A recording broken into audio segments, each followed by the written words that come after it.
What is up, guys? I'm Luke Ness Monster. Today we are joined with Hasbro designer Eric Franer. What is up?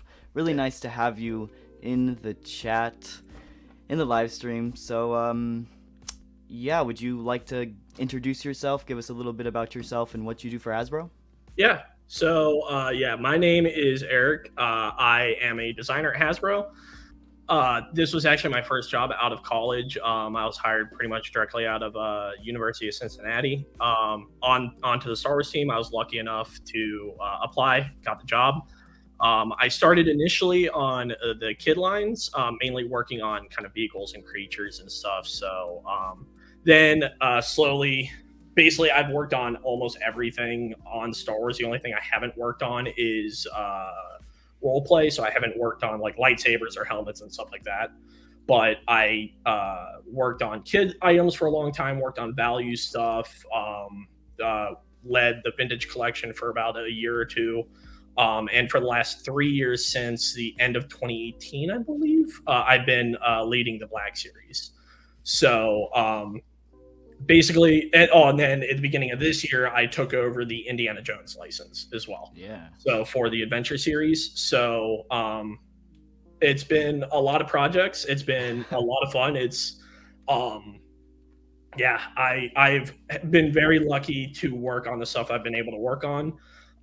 It's kind of bizarre to come into work every day and work on aliens, Jedi, lightsabers, stuff like that. I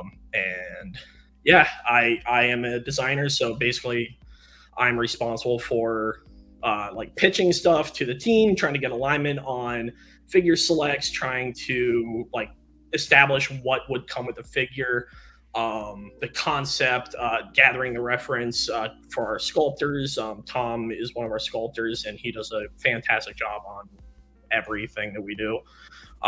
And I also like create the deco sheets that we send off to our painters so that they paint up the digital models that we have. And basically, I am kind of the glue on the Black Series side that kind of holds everything together for kind of alignment and making sure that we're all on the same page, basically. Yeah. Well, that's awesome. Thank you so much for joining. I do really appreciate it, and I know a lot of people in the chat also just want to hear everything about you and hear a little interview here. So, yeah, thank you again for joining. No, thank you for having me.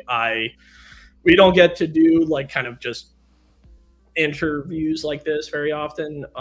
So it's great to be able to have this kind of stuff. It's part of the reason why I like going to conventions, to be able to talk directly to people, answer questions. So it's thank you for having me too. Of course. And I also do want to thank everybody in the stream for watching. It's awesome to have you guys here. Take a little bit of your Friday to watch this stream. I will apologize. I will not be replying or talking about anybody's comments in the stream because, of course, this is a Q&A stream. So I will kind of avoid comments. We might do a little at the end if there's anything that really stands out. But we'll have to see based on time. But, yeah. Just want to maybe go ahead and jump right into the first question, I guess. Sounds good. What has been your favorite Black Series figure / project to work on for Hasbro? So it's kind of a mix right now, for two very different reasons. Probably my favorite thing that I've made that's like made it all the way to production is the Black Series Snowspeeder. I loved working on that item. It was so much fun. It was by far the most complex thing that I had done to date, at least up until that point. To like a few of my coworkers were lucky enough to be able to go out to Skywalker Ranch. They were able to like scan the movie prop itself, be able to pick colors directly off of that. They had basically Pantone chips that were right next to the prop, so we got very accurate color information, which was great for that item. And it was just fun to be able to like dive in to that. One of the biggest things was there wasn't much reference on like the cockpit on the inside.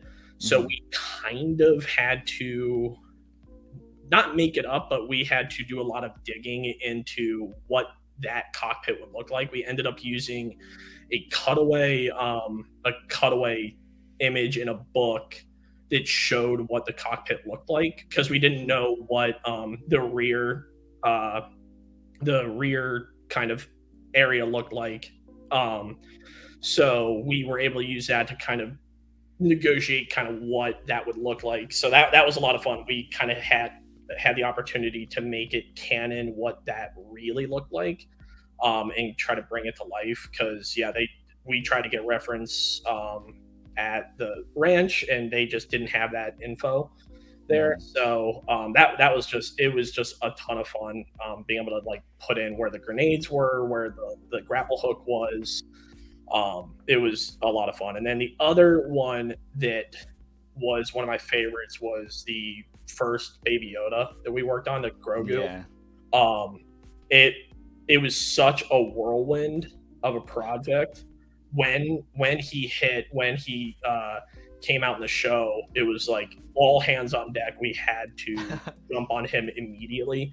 So to be able to be involved in something to that scale, like we had never seen anything like that before on Star Wars. Like it was just one day that was just all anyone talked about was Grogu. Yeah.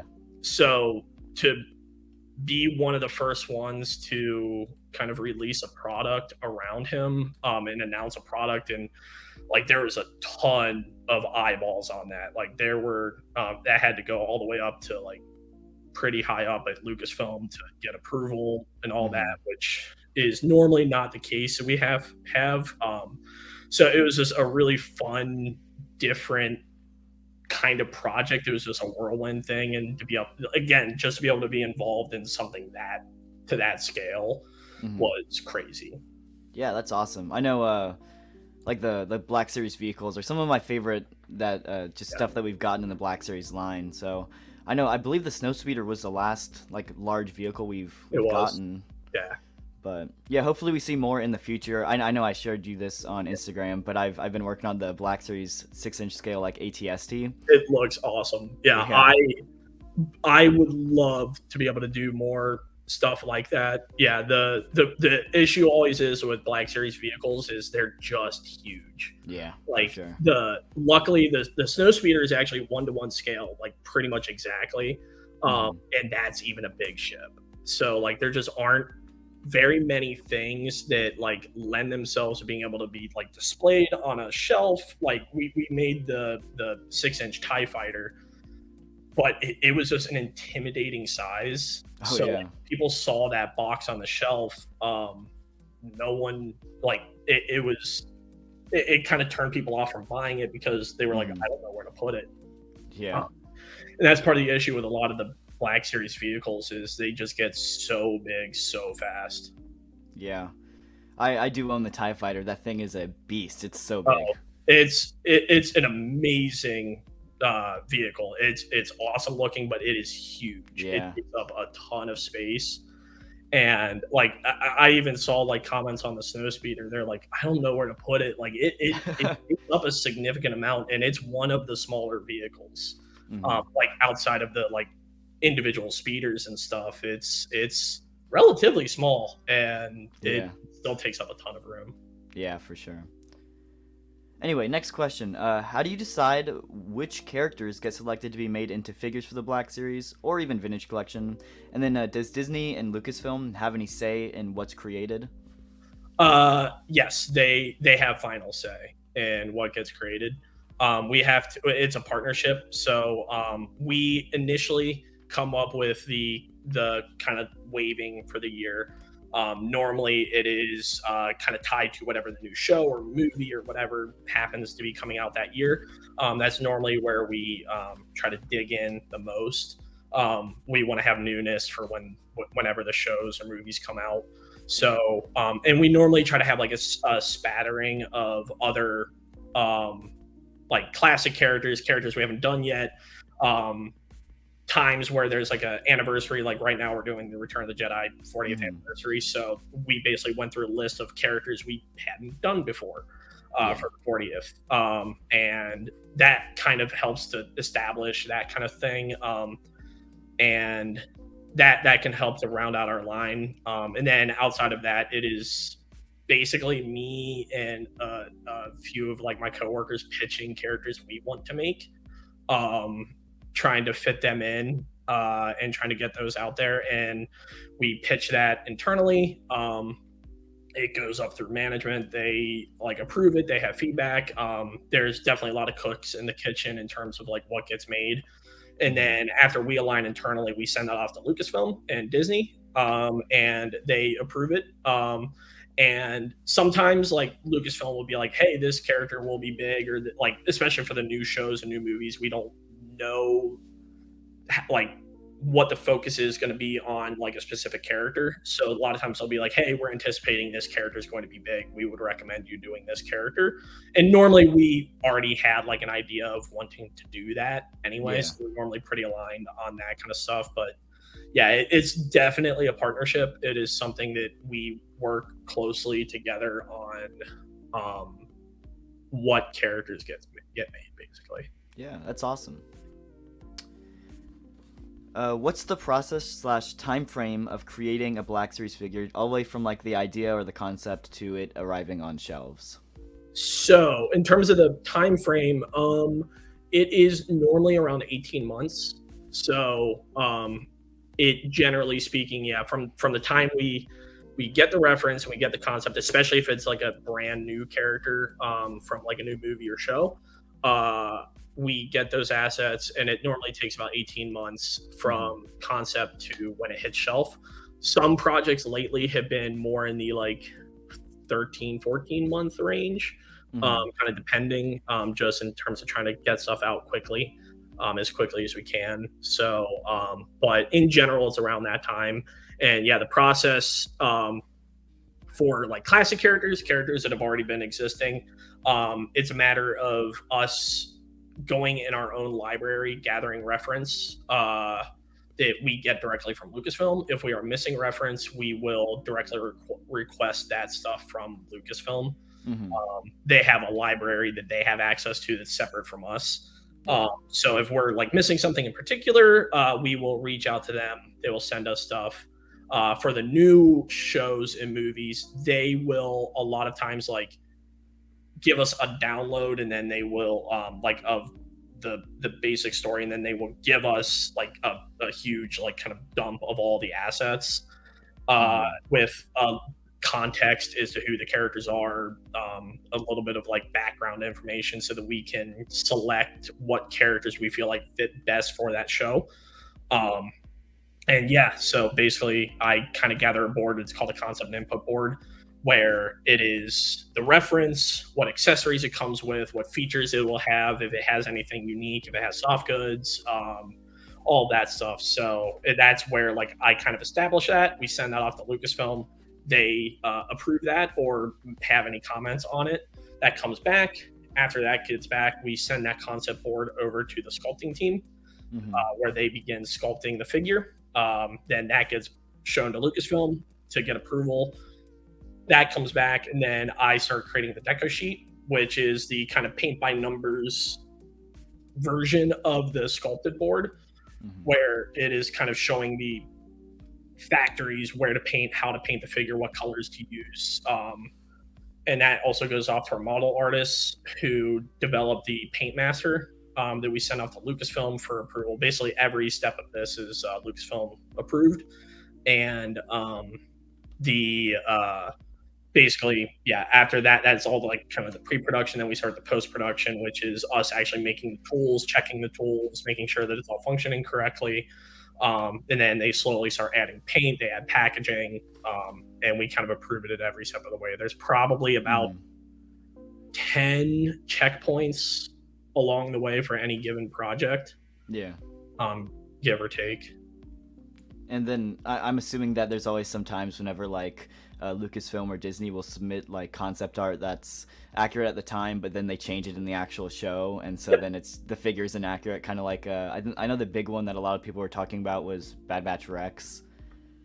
Yes, actually, the Bad Batch Rex, that was one I forgot about. Yeah, that was one that we will because we're kind of working in tandem with the production. Like they are actively making the show as we are making the toys.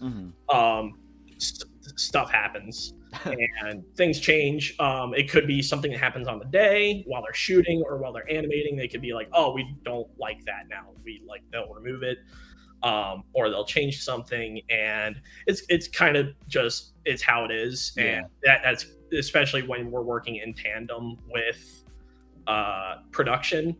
Things will happen, and every once in a while, like something will change, and we'll be watching the show, and I'm like, oh, that's new, and like and it's kind of fun. It's kind of exciting. It's also fun to be on that side of things, where like I have in my mind what it will look like, and I know what it was originally supposed to look like. And then when it comes up on the show, I'm like, oh, that looks a little bit different, or it looks the same, but it's just like it's fun to be able to see it on both sides, basically. But yeah, every once in a while, like that kind of stuff will happen.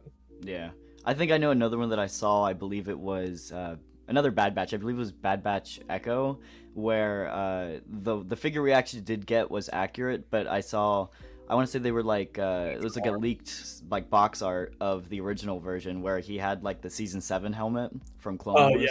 That was, can't talk too much about it, but yeah, basically he was originally going to look a little bit more like he does in at the end of season 7. Season 7. And it could have been a thing where he was going to wear that outfit, and then they decided to just have him have a brand new outfit from the beginning. Stuff like that'll happen too. So yeah, we were working on a version of him that looked like that. That was an awesome looking version too. I wouldn't have complained if we got that, because that looks really cool. Oh no, he looked great. I love the design of him, but the problem too is like once we got in the new one, I was like, oh, that one just, it looked cool. I really like the new version, and when I saw it, I was like, oh, we have to change it. Like we were all we knew we had to, because like they were like, oh yeah, no, this is how he looks in the show. Like we were like, okay, so yeah, makes sense. What are a few characters you personally would love to bring into the Black Series that aren't already there? I am a huge gamer, so pretty much anything gaming. I have been trying to push for that kind of stuff a lot. Luckily, we have like Bastila and Malik coming, so those are two of the characters I've been wanting to make. So those are a lot of fun, but yeah, pretty much I have been a big proponent of trying to get more gaming into the line. And luckily, like we have more games coming out than we ever had before. Like there wasn't too much recently, but with the success of like Jedi Fallen Order, and kind of the critical and financial success that game was, there has been a lot more kind of attention being given to gaming. So there you can read into that as much as you want in terms of like, but I want gaming figures. There are a bunch of them. I have seen the comments. I want to. So yeah. That's awesome. I know I'm a huge Republic Commando fan. I've been playing that game ever since I was really young, so it's awesome to see Delta Squad starting to come into the line. So yeah, and the Delta Squad, those were fun figures, and yeah, we, especially when we saw them kind of showing up in like we knew that they were going to show up in the I think it was the Bad Batch, like the all white Republic Commandos, and we knew that they were in Clone Wars and stuff. So we ultimately, we picked the version of the character that would get us the most mileage, basically, for those. And especially when we got in Hunter in particular, like that was where like Hunter really unlocked a lot for us. Because like his armor is based off the Republic Commandos, from at least from the animation. So that was definitely a lot of where those came to be. Like the minute we saw Hunter, we're like, oh, we could use that for the Republic Commandos, basically. And we try to use that to get those characters into there, basically. Yeah, that's awesome. I'm like I said, I'm just a huge Republic Commando fan. I'm actually playing through the game on my second channel right now, but Nice. I just bought it on my Switch, and I have been meaning to sit down and just play through it again.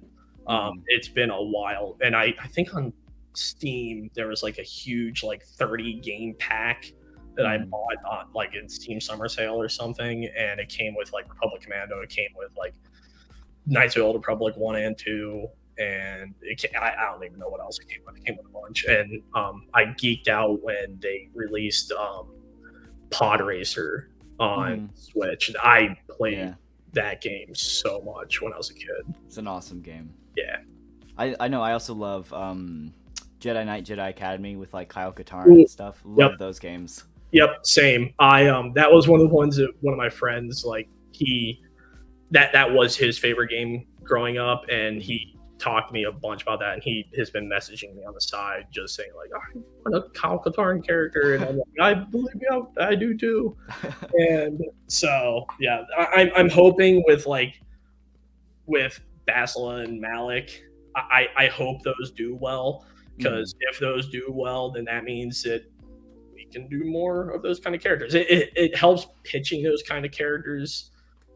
It helps basically get them approved for other characters if Yeah. we can show that a character sold really well. Like luckily, Revan is one of our like most Mhm. successful figures. He is people. I love Revan. Everyone Yeah. loves Revan. So like I'm hoping having more of those kinds of characters, we can do more. Mhm. Could we ever see like wave release dates again, kind of like we had with Triple Force Friday? Like the big event release dates. Yeah.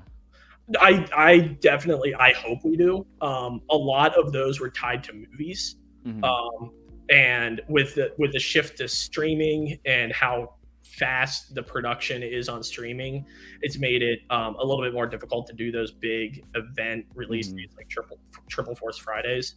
But I'm really hoping that like when we have a theatrical release again, that we can get back to those kinds of things. Yeah. Because that's just a timeline that everyone is more familiar with, both Lucasfilm and us. And yeah, I certainly hope so. I honestly think that when a movie comes out, that's probably when we'll see it again. Without making Mhm. promises, that's what I guess. But I'm on design, not marketing, so it's all Yeah. up to them. Yeah. Then I guess this is kind of relating the same, but do you think we could see smaller scale ones like, hey, Mando season 3 starts this weekend. There's a wave hitting Yeah, stores. Just something like smaller scale. yeah. And we tried to do that a little bit with like the Obi-Wan show. Like we had the Obi-Wan Wednesdays. Um, Mhm. those weren't necessarily released like right with it, but we tried to like I did a bunch of behind the designer desk stuff that released like with the episodes. Like when Mhm. a character would be revealed in an episode, we would reveal the figure Yeah. alongside it. So it's a little bit smaller scale, and we're doing a little bit of that. But I definitely think that we are trying our best to do that kind of stuff. Mhm. Um, so yeah, it's definitely on the table. Yeah, that's awesome. I know I managed to get the Kenobi wave there, like the first 4 figures. Nice. I believe the weekend before the finale, so like 3 or 4 days before the finale. It's just Okay. super cool to have the figures as the show is coming out. Yeah, we try our best to release them with the show.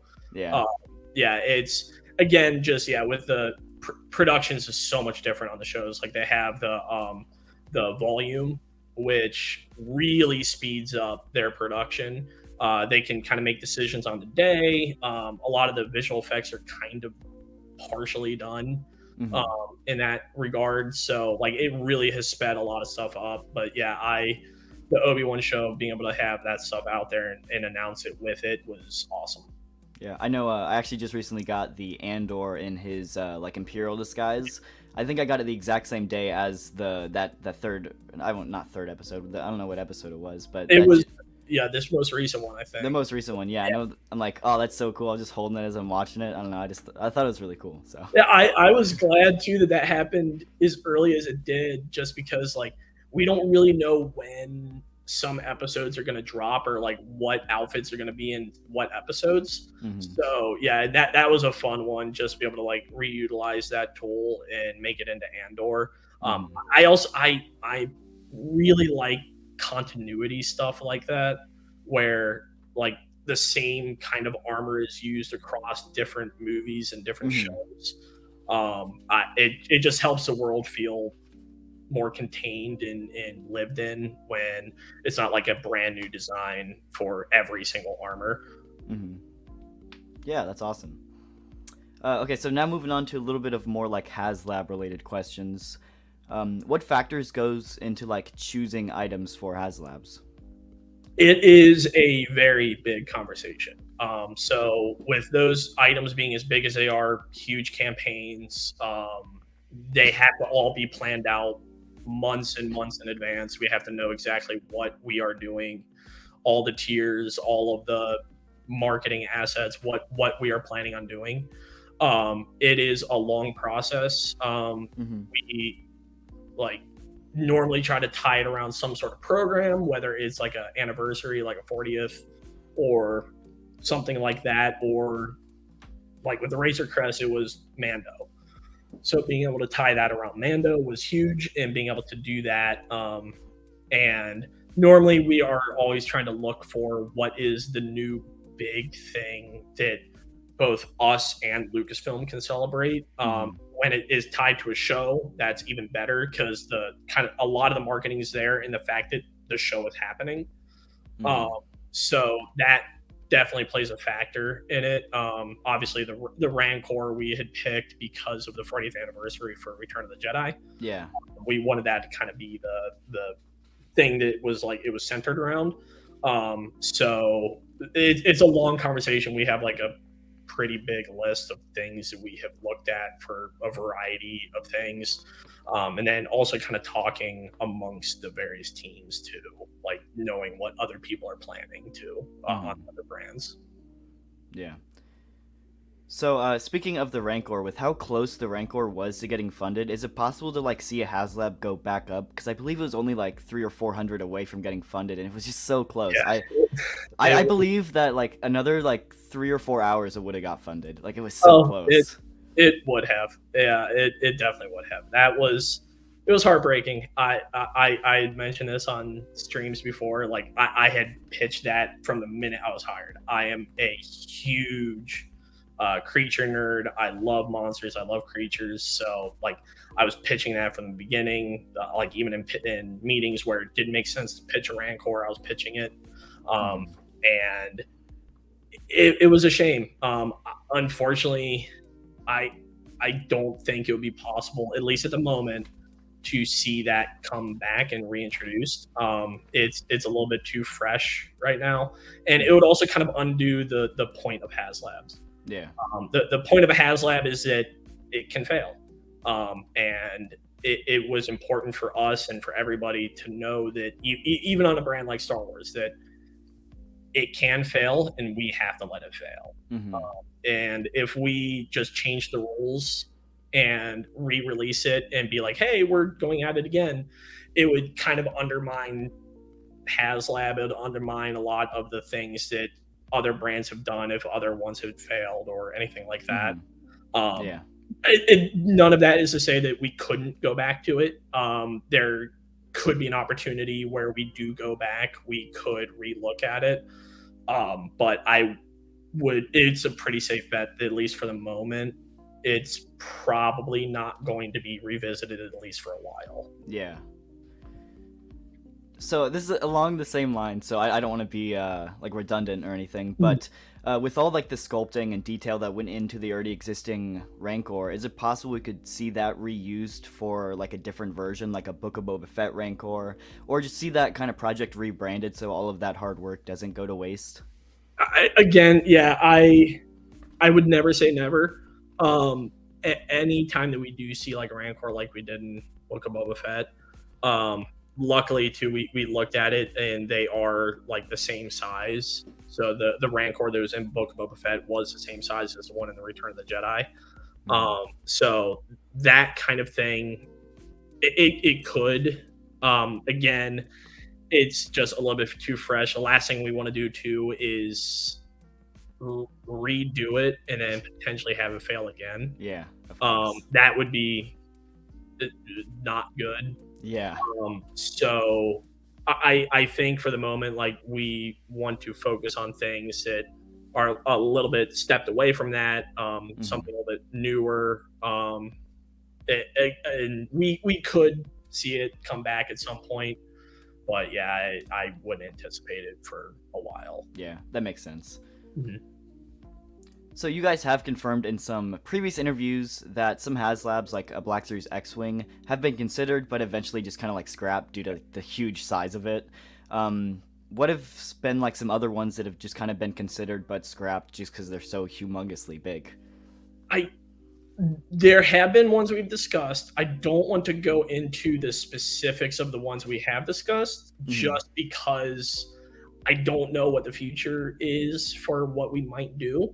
One of the ones I can talk about, so obviously, yeah, we did talk about the X-Wing and stuff. It is huge. It's like 4.5 feet long. It's like 4 feet wide.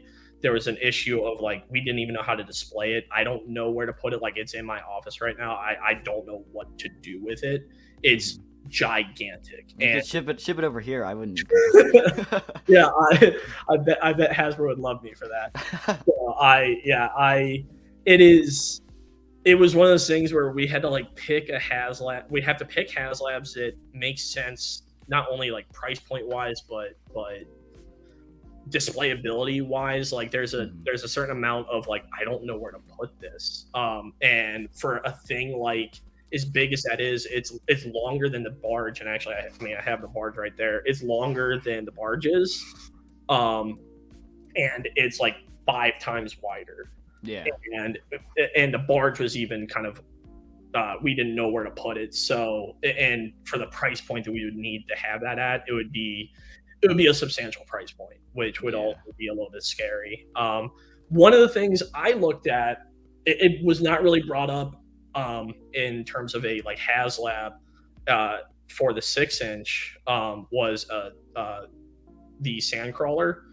Ooh. So when I worked with a few of my coworkers on the 2017 display for San Diego, we decided to add in the wheel tread of the Sandcrawler from where they get R2 and they meet R5 and meet the Jawas and stuff.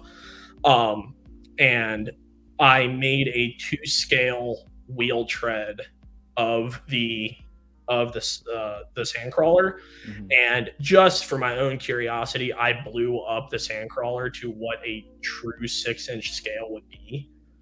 And again, this was nothing that we like discuss internally. This was more for my own curiosity. It ended up being, I think, like 8.5 feet tall. Oh my gosh! And I was like, "Oh, yep, that'll never happen." Like the 6-inch scale definitely puts that out of the realm of possibility. It melted my Photoshop because I like blew it up the full image, and I had to pretty quickly delete that because my Photoshop was struggling pretty bad. Yeah. But yeah, that was one that we had looked at, not like as a Hazlab, but like for that research when we were making that diorama. But yeah, there are items that we have looked at that are extremely large, and would likely not happen. But I say likely because I don't know what, like, maybe something will change and like Hasbro wants to go big on something. So I don't really want to talk about something that could happen just for fear that that makes sense. If it does happen, then I don't want to be the one to accidentally say something. So last year we saw the addition of the TVC Boba Fett's Palace, and this item was of course a Pulse exclusive to where like only the number of items ordered would be produced. Is it possible we could see something like that for the Black Series in like that similar release where it's not a Hazlab, but it's still that made-to-order Pulse exclusive kind of thing? Yeah, that's something we could absolutely see. It definitely depends on like how well that does and how like the success of that program. And if other brands do something similar, we could absolutely see something like that. Like that would potentially help with bigger items. Hmm. Like bigger items that aren't necessarily Hazlab, but are a little bit too big or intimidating for retail. Yeah. That's the kind of stuff where that would live very well. So I hope that does well, because that would unlock a lot for us to be able to do, especially on the Black Series, because yeah, kind of like I mentioned earlier, the scale gets out of hand very fast. Yeah, that's awesome. Okay, so moving on to some other non-HasLab related questions. Recently, we of course got the 20th anniversary of Clone Wars Celebration that was recently announced, and there has been some confusion regarding like this line, if it will include like the Clone Wars in the movies, so like Attack the Clones and Revenge of the Sith, if those movies would be included, or if it's like just strictly the animated shows. It's mainly focused on the animated shows. So it's all around the animation basically. Mhm. Obviously, there is a lot of crossover between the prequels and the animation, but the focus is on the animation part of the Clone Wars. Perfect. Yeah, I just wanted to clear that up because I know there was some confusion. Yep. Okay, so I'm sorry. Earlier this year, I did a March Madness bracket on my channel where everybody could like vote for their favorite figure in the Black Series that they'd want to see in the future, and I believe I think it was like a 42 round bracket. We had a ton of characters in it, and Arc Trooper Fives and the Super Battle Droid ended up winning the bracket. I believe Arc Trooper Fives got the #1 vote. Is it possible we could see either of these two figures in the future, or? Oh, it's definitely possible. I can't talk to anything that like we Yeah, haven't, of course. but like there are only so many characters that like we haven't done yet. We made the ARC Trooper mold for a reason. We Mhm. started with Echo because we knew that he had direct relevance to the Bad Batch. Mhm. So that was a lot of the reason why we started with Echo. And yeah, like we pitch these molds with the idea of like future use, kind of Mhm. like other characters that we could utilize this for. So yeah, the Fives and the Super Battle Droid's another example of a character that like he has appeared in a lot of stuff. He's appeared in games, he's appeared in movies, he's appeared in shows. So he has made a lot of appearances. Mhm. Um, so they are on the short list. We want to do them. I want to do them as a fan. I collect this Mhm. stuff too, and I grew up with the prequels. I love the designs of those characters and stuff, and to be able to build out the droid army is Mhm. something I've always wanted to do. Which is why it's fun to be able to do kind of the variants of battle droids. On top of the fact that that's just a fun figure to play with, just because like Tom did a great job of being able to have him fully collapse. But yeah, the Super Battle Droid and Fives are definitely part top of the list. Yeah, They're for sure. that we would definitely like to do. That's awesome. I know I actually put out a poll on my channel like, "Hey, I'm interviewing a Hasbro designer. Is there any questions you'd want to ask?" And the top all like 95% of the questions were like, "Are we getting a Fives? Are we getting a Super Battle Droid?" So I had to throw the question in. Oh no, believe me, as a fan, I want those characters too. Whenever I see the comments online, I am almost always in alignment with the characters that people want us to make. I would love to be able to make them. Yeah, it's just a matter of the right time. Because right now we have more shows and more like basically more shows than we've ever had before. Before it was like 2.5 years in between each movie, so we Mhm. had a lot of time to go back to prequels and Clone Wars and the original trilogy. Right now we have so much to hit on the new shows, and a lot of our focus is on the new shows. Yeah. So like we had just in last year we had Book of Boba Fett, uh, Bad Batch, Obi-Wan Kenobi, and Andor. Yeah. And before it would be a single movie over a 2 year period, and Mhm. now it's like 4 shows in a year. So that's a lot of the reason why like some of this stuff takes a little bit longer to come out. Yeah. Is yeah, we're focusing on the new shows, and luckily too, like there's been a lot of crossover with the shows as well, where they start bringing in classic characters. They start bringing in Clone Wars characters into those. Mhm. So that has also helped in terms of us getting some of those characters out there, that there just is naturally some crossover. Yeah, of course. So, in 2020, there was a fan vote for a figure to return to the archive line. I know Commander Cody actually won that vote. That's the one I personally voted for, because at the time, Commander Cody was like $120 on the aftermarket, and it was such an awesome figure, and I'm like, oh, I just want that figure. So I'm really happy that Commander Cody won, but I know there was a few other really good choices, and some of those that even have been made. I know, like, Revenge of the Sith Obi-Wan, and I also believe like the 501st Trooper, all those were on that list. But I do also know that Hutt Slayer Leia was one that was pretty high up on the vote. Just like a random question, as of 2022, is this a figure we could ever see again, or is it one of those kind of like with the controversy around the figure, is it just off the table? Or I wouldn't say off the table. It's just that, yeah, we're mainly focused on other characters, like ones like you said, like Cody. Those other ones that are high on the aftermarket value, that have like a lot of like Cody isn't a troop builder, but the kind of characters that kind of lend themselves to that, like the 501st is a great example of one where we can kind of rely on multiple purchase, which is good for that kind of character. Yeah. But yeah, I wouldn't say never, but in general, we are focused on other characters, other ones that are potentially like more relevant to the new releases or Clone Wars or whatever, things like that promote that kind of stuff. So yeah. Mm-hmm. Yeah, of course. I'm really glad that 501st got released. I actually went back and I picked up the original like Order 66 4-pack, and I think I ended up paying around like $250 for that set. And so really happy that 501st got re-released. I think I ended up buying like 7 or 8 of those archive ones. Yeah, because like I was looking back at some of those characters, I was kind of surprised to see that they were only available in that 4-pack, and we knew that like Anakin was coming back in Obi-Wan. Mm-hmm. So just a tangential relation of having like the 501st come out around that time. That was a lot of the reason why we picked that character, was just the relevance of having Anakin and that whole thing. And then luckily they've been showing up in almost every show in every Order 66. I'm shocked at how much Order 66 is in the shows lately. Yeah. So I know. Yeah. I even 3D printed like a Order 66 display. I got Anakin flanked by like those 7 or 8 501st. It just looks awesome.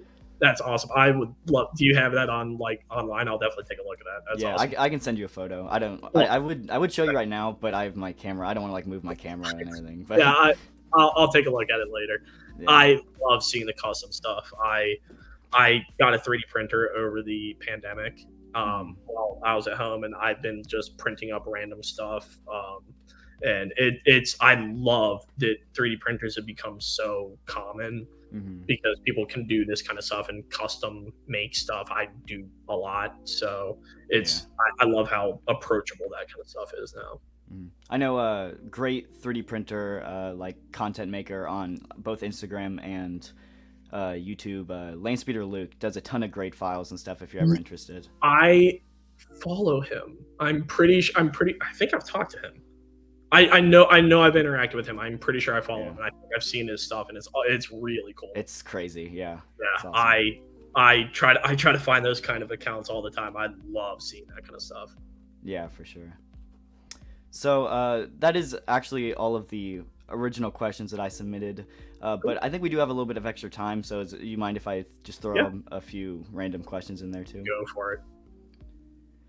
So, obviously, we did recently just get the archive line Bouch Leia. Mm-hmm. I don't know if I pronounced that right. I do apologize. Yeah, I think it's Leia Bouch. Yeah, that's how I've been pronouncing it. Maybe I'm also doing it incorrect. I'm sure we'll hear about it if I am. Yeah, but her legs were modified to make her just a little bit shorter. Is the archive line like not really held back by those specific? It has to be a re-release. Or could it be modified a little bit, or is it just kind of specifically for that release? No, because we also did on the episode 7 Han Solo. We also updated his face, like with a. Oh, really? Yeah, I didn't even notice. Face sculpt. Yeah, it was something where we just weren't happy with it, and we ended up revisiting that.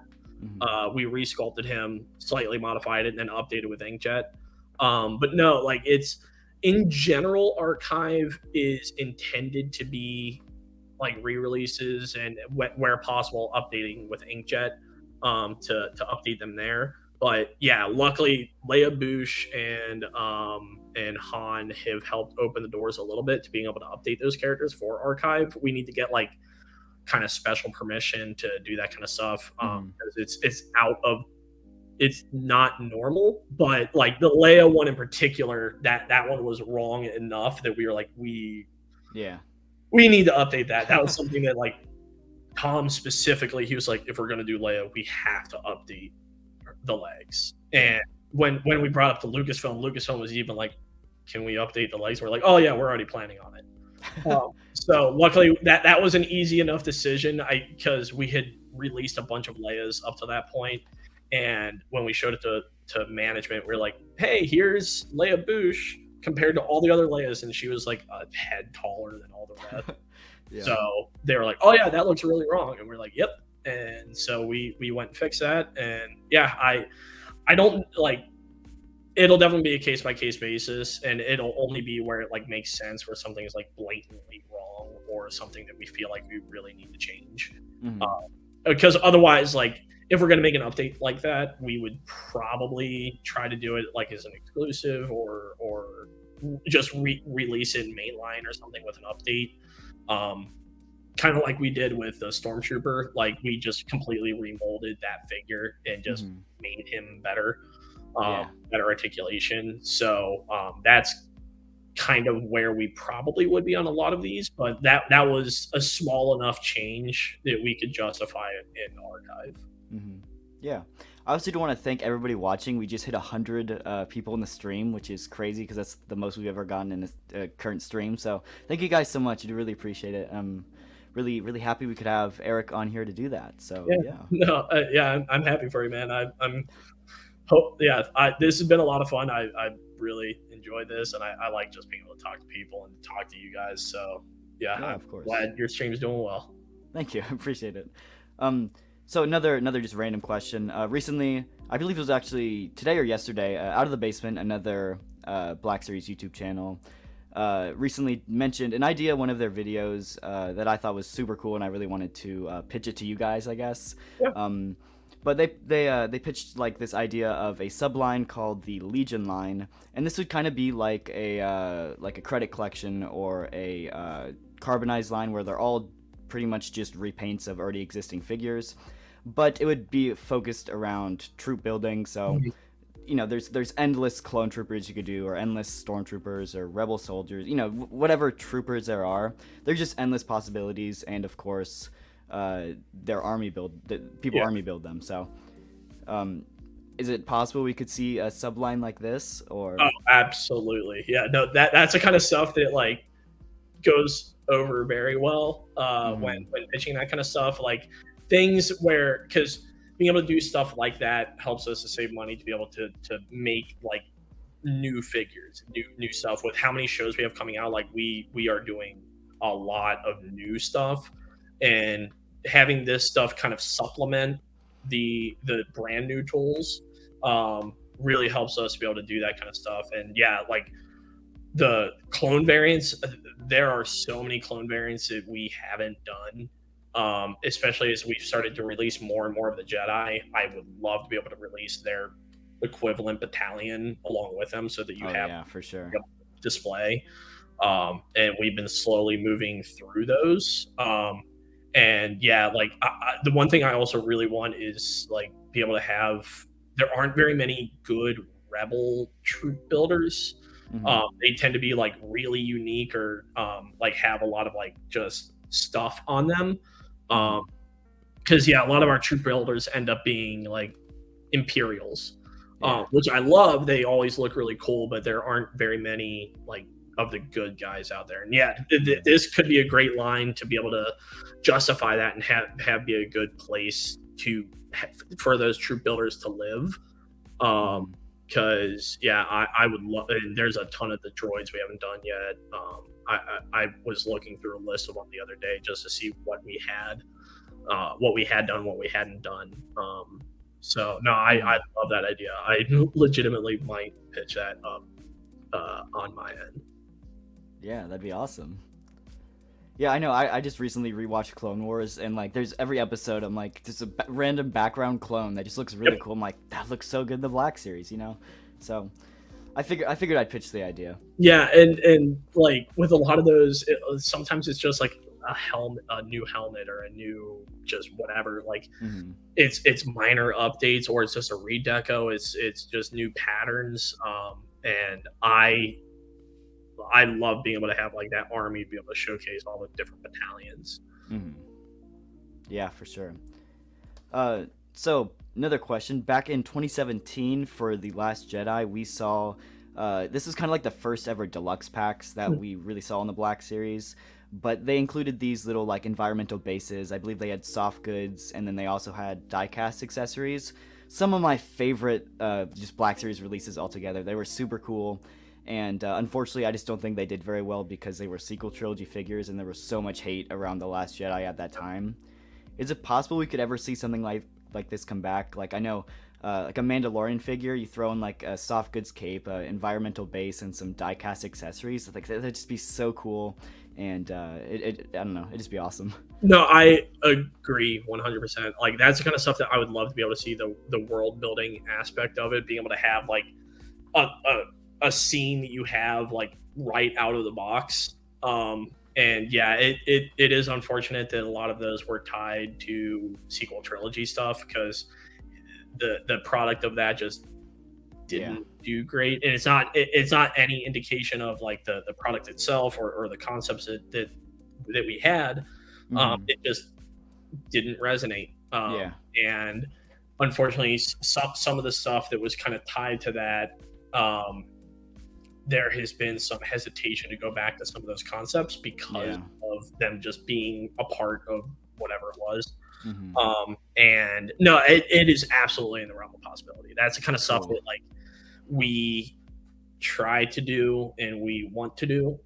Price Hmm. point is obviously a big thing. We want to make sure that we don't have something too expensive. Like we had the Cantina set that Hmm. was convention exclusive, that came with half of the Cantina and stuff. But obviously that gets expensive very fast, Yeah. and like it was one of those things where like it just gets big. So it's a matter too of like picking the right thing, having the right context. Luckily for like Mando, like there are a few seasons now that we could go back and look at stuff like that, and Mando himself doesn't like change all that much season to season, which helps.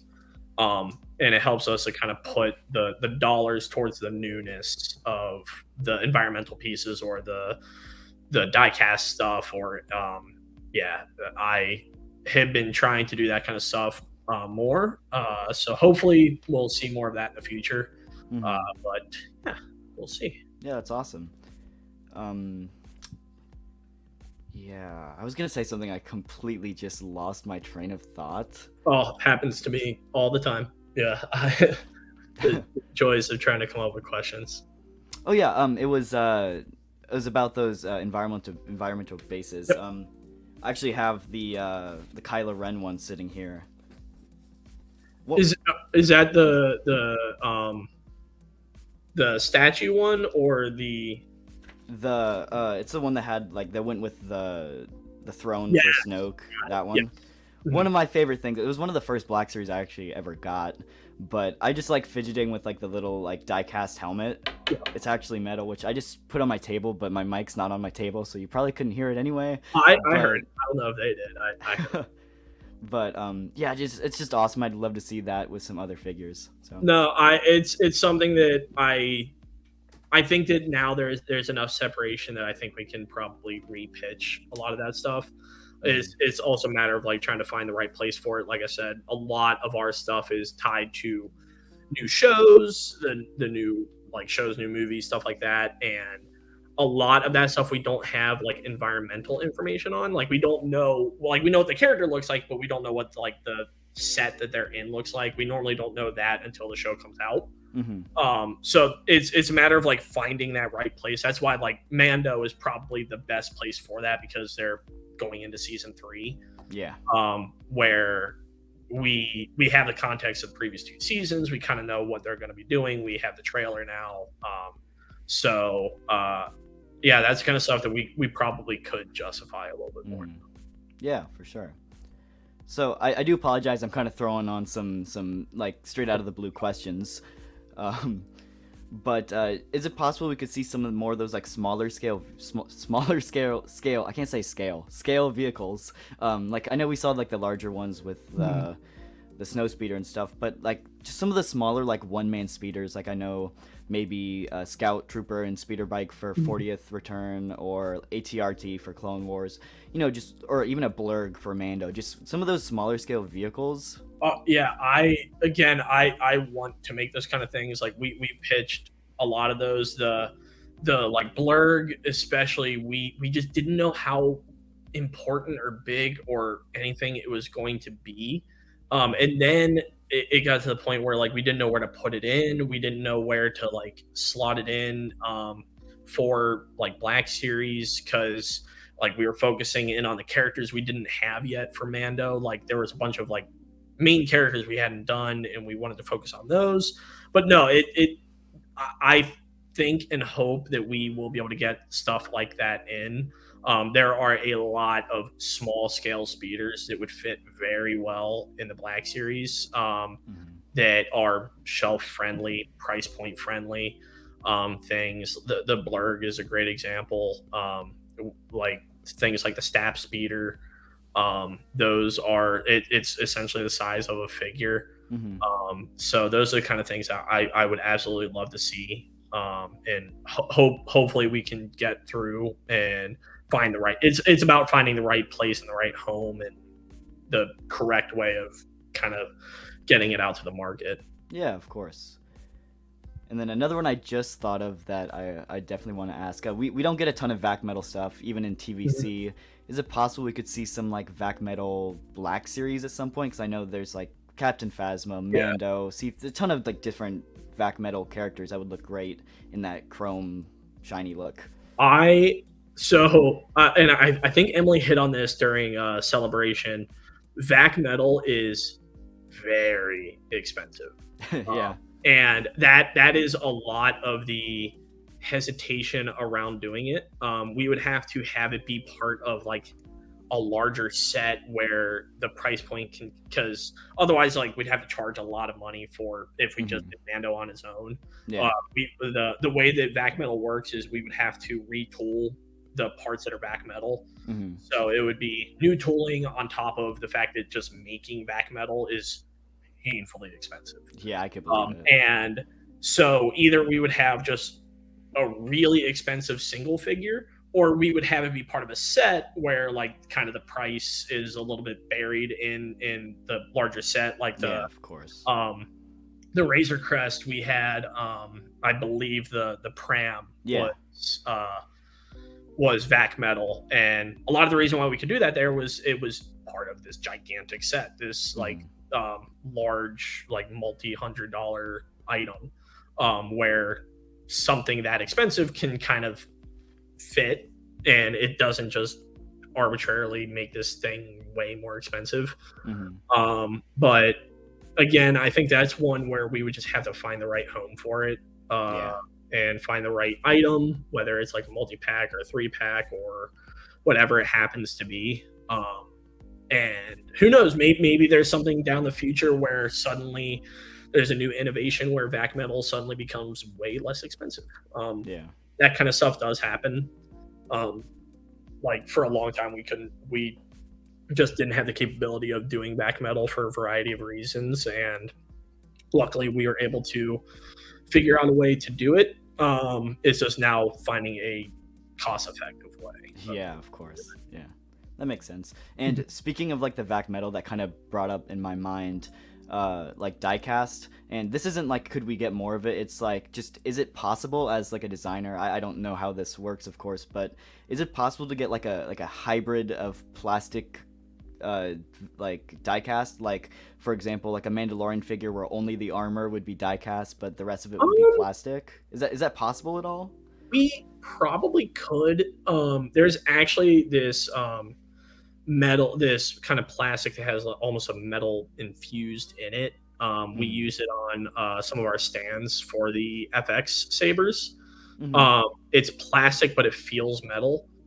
Wait, that's Um, plastic? I believe it is. Yeah. I had no clue. Yeah, it looks awesome and it feels awesome. But like that's the kind of stuff that we like might be able to look into. It's just a matter of like finding the right place for it. It would require new tooling, but if we have that in mind, we could potentially do that kind of stuff. Yeah. Well, that is actually all of the questions that I could come up with. I'm sure that if you want to keep on going, I could come up with more questions, or we could end it here, whatever, whatever you'd like. It's up to you. Yeah, if you have more stuff, I am Well, game I'm to sure I answer. could come up with more stuff. Yeah. um, Yeah. It's ultimately up to you. Yeah. We can continue talking if you want. cool. Do you collect like Black Series at all? Like you Yes. Yeah, personally? I do. So since you I go ahead, oh, go ahead. I actually like purchase my own stuff. We don't necessarily get the items, the product. Sometimes we do. It depends on the thing, and if I like made a big enough stink about it, I probably could get stuff. But yeah, I a lot of times like we'll be in meetings, and like I'm the one that's like announcing it and stuff, and like I'll miss my own pre-order, and I'm like, Mm. I announced it. I don't know how I missed it or whatever, and like I'll be in there trying to get it too. And no, I do collect. I don't collect it all just because like I would run out of room. I'm Oh in an yeah, of apartment, course. so I don't have much room. So I try to like selectively pick the ones that I'm either a big fan of or I'm like particularly proud of. The Dark Trooper in particular, I Mm-hmm. love how the Dark Trooper turned out. I was so happy with how he looked. Yeah. The gloss finish on him looked awesome. So he was definitely one that I picked up almost immediately. And Yeah, then for sure. I had a bunch of the Cantina band stuff show up. Mm-hmm. So I had like both sets of those because I have like little mini versions of them, like little not like Funko, but they're little like chibi versions of them. Mm-hmm. So I love the Cantina band. I think Oh they're yeah, for sure. goofy, weird. Yeah. Aliens.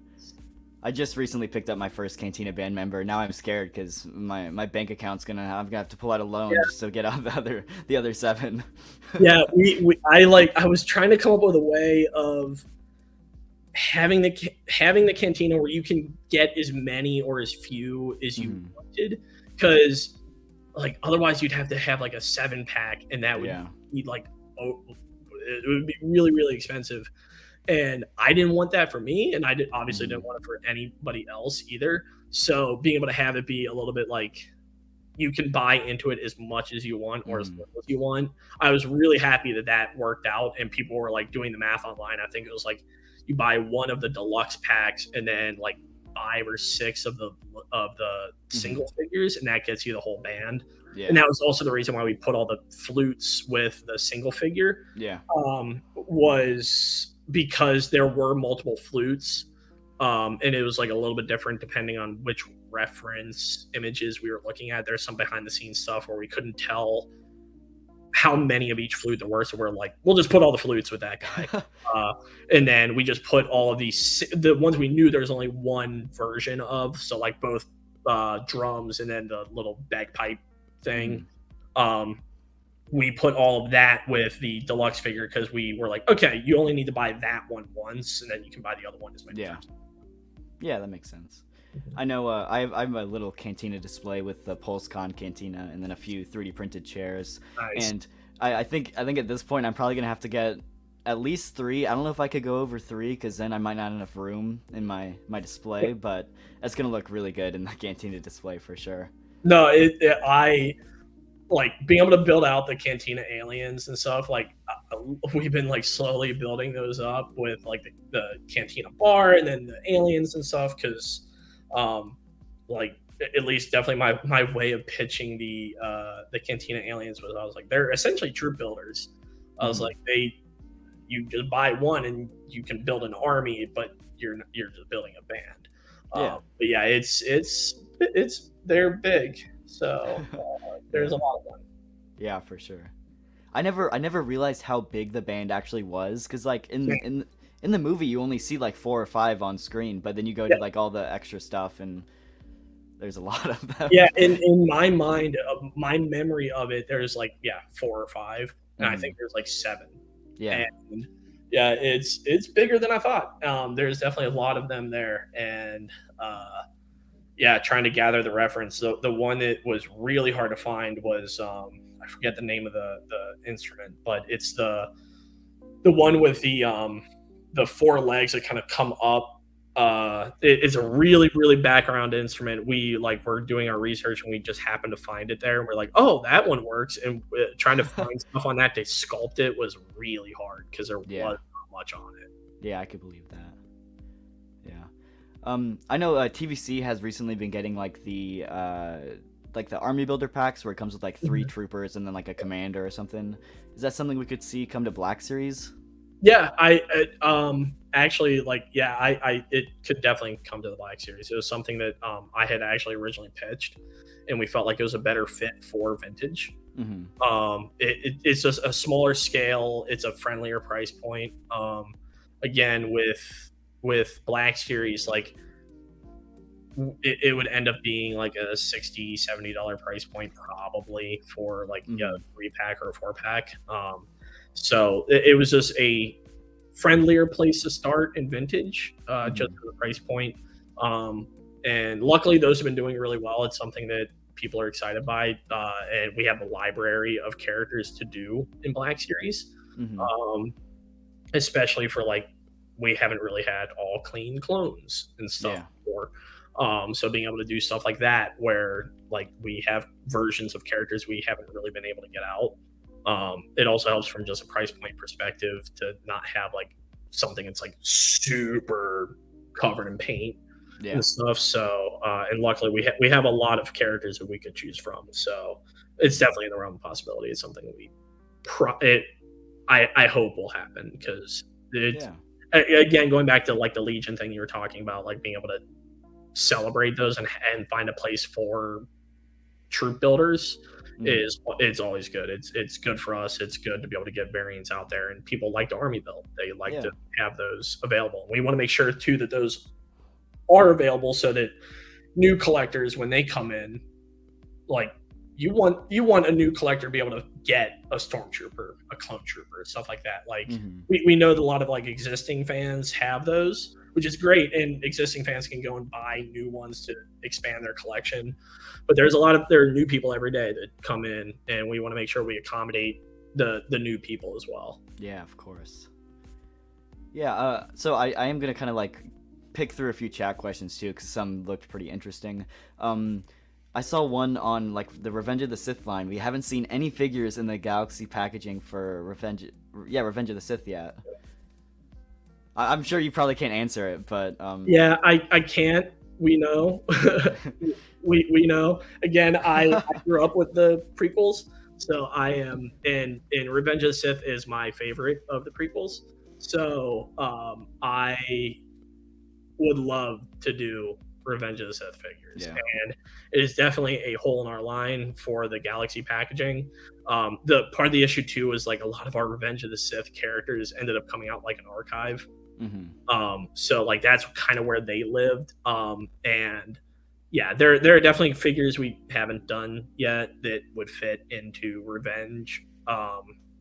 So yeah, I would love to be able to do that kind of stuff. There are definitely characters on the list that we would yeah, like. of course, yeah. There's another one on the top of my head that I just lost. Oh, it's all good. Yeah. Wow. I can't get it back. Wow. Actually, yeah, I do. Do you collect any other lines besides like different media like Marvel, Halo, anything like that? Or Yeah, I actually was collecting the Halo figures, especially the ones that had the like tie-in download that you could like download the armor into the game. oh yeah. I was collecting a bunch of those. So I Yeah, have for sure. a bunch of those. I have a few Gears of War figures. I also collect Marvel Legends. I'm a huge Marvel nerd. Yeah, me too. So I selectively collect some stuff. I think I got the entire Hulkbuster wave because I wanted Hulkbuster. Oh yeah. So I have that somewhere here. He's here somewhere. And I also started collecting the Lord of the Rings figures. I also love Lord of the Rings. Right after this, I'm going to go watch a finale of Rings of Power. Yeah. But those figures are awesome. I have like 3 of the Moria goblins because those were my favorite versions of like the goblins and orcs. So I have a few of those. So Ring Wraith looks awesome. I have him. I think I have Gimli and I have Legolas. And I want to get that whole wave to get I think it's a build of Sauron that you can get. Yeah. So I want to do that, but that gets expensive. So Yeah. I haven't been doing that as much. Also, what was collecting, kind of stopped this because it got very expensive. The high-end Zoids, so like the model kits that you build. Oh yeah. So I was collecting those. I think it's a Berserk Fury, the like T-Rex with the grabber claws. I have one of him, and I have like a Liger Schneider. I think that's the lead one. Yeah, I have both of those, but those are like 150, $200 a pop, and I was like, "Ooh, I can't do that often." Yeah, of course. I know. I absolutely love the McFarlane like 5-inch Avatar line. Ooh, yeah. They haven't done a ton of figures in that line yet, but I'm a big Avatar fan, so I am so excited for the new show. Yeah. We were talking about this before that. We did a live stream with the guy that was cast as Uncle Iroh. I can't remember his name. I think it's Paul. No. Anyway, like we did, and he's an awesome guy. I love talking with him. He was so cool. It turns out he's like a big toy collector, and he was in like obviously the Mandalorian and stuff. So I'll be able to talk with him. But yeah, I also collect Lego. I love minifigs. I've been big into minifigs, and I have a collection of Star Wars, Marvel, a bit of DC stuff. Love also getting like customs. I go to conventions, and at every convention I try to get like a T-shirt, poster, artwork, and then I normally try to get like some sort of unique minifig that I can't get anywhere else. Yeah. So. Yeah. I used to be big into Lego. I used to get like a ton of the UCS sets with like the Slave One and the TIE Fighter and the Death Star. I got a ton of those back in the day, but I started doing Black Series in like late 2019, and I just couldn't keep up with both at the same time, so I had to drop Lego. It's an expensive hobby, and like every time I go to the store and I see like a new Lego set, I'm like almost praying that I'm like, please don't be something I need. And then like there are certain ones I'm like, oh, like anything Spider-Man. I'm like, for sure. I've been trying to collect his entire Rogues gallery. And trying to get as many of those bad guys as I can. So that's a little bit dangerous. Luckily, that movie came and went, and I was like, I made it out of that okay. Didn't get Yeah, I know. I had to jump on the Spider-Man 3-pack as soon as that was announced. Yeah, the stuff that they did for Spider-Man, like Dwight and his team, I loved what they did with their stuff. I actually just got Null is one of my favorite Marvel villains. I just got the Null and Venom set, and that's awesome. I love those two. Yeah, I'm hoping we get all the villains from No Way Home, because that'd be awesome in Marvel Legends. Same. Yeah, I hope we do too. That movie, I don't even know if this is like a controversial. I love that movie. It is. It might be. I grew up with like the Sam Raimi stuff, but something about the No Way Home stuff, and I think it's because it's a combo of like the Sam Raimi stuff and new stuff. It hit me like right here. I loved that movie. For sure. It was an awesome movie. I loved it. I'm gonna have to like get a full like Spider-Man display just from. I've not recently gotten into it, but I've recently been getting the figures for some of the Spider-Man figures, and I'm gonna have to get a whole display at some point because it's getting out of control. Yeah, and like with Spider-Man being as big as he is, and like I mean they have 5 villains in that movie. Yeah, I loved it and loved the fact they brought back Green Goblin. He has Oh always been yeah. my favorite character, and that whole like shift and reveal of him, like the betrayal scene is that is like peak cinema. That was like everything I wanted out of a summer blockbuster. Yeah, for sure. So I know you were kind of mentioning Build-A-Figures earlier. Is Build-A-Figures something that Black Series is considered, or is that kind of... It it's something we've like thought about. The problem is there just aren't very many characters that would lend themselves well to a builda. Mm-hmm. There are some, but it's there are like so many different sizes and variants, and there also just aren't that many. They're either like really big or not big enough to justify a builda. Yeah, of course. And that's part of the issue with that is like luckily Marvel's lucky in the sense that they have like these larger characters that lend themselves very well to that, and they have a huge library of that, like just going into the comics. When it comes to like Star Wars stuff, a lot of the build characters are kind of like niche background characters that are like in a scene or just like kind of background and don't really justify the build aspect of it.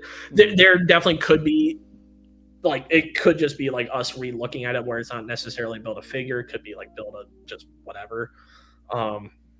So again, not something, it's something that we is in the realm of possibility, but it's been something that we've struggled with. That we also don't want to like force something that doesn't have like legs. It would be weird if we just did one and then we were done. Yeah. So we want to make sure that if we're going to do that kind of thing, that it has legs to be like a program or a thing. Like it worked really well for the indie stuff because we knew that there was like the relic kind of side of things. So having the like the Ark of the Covenant worked really well just because like there wasn't really a good place to have that big of a prop.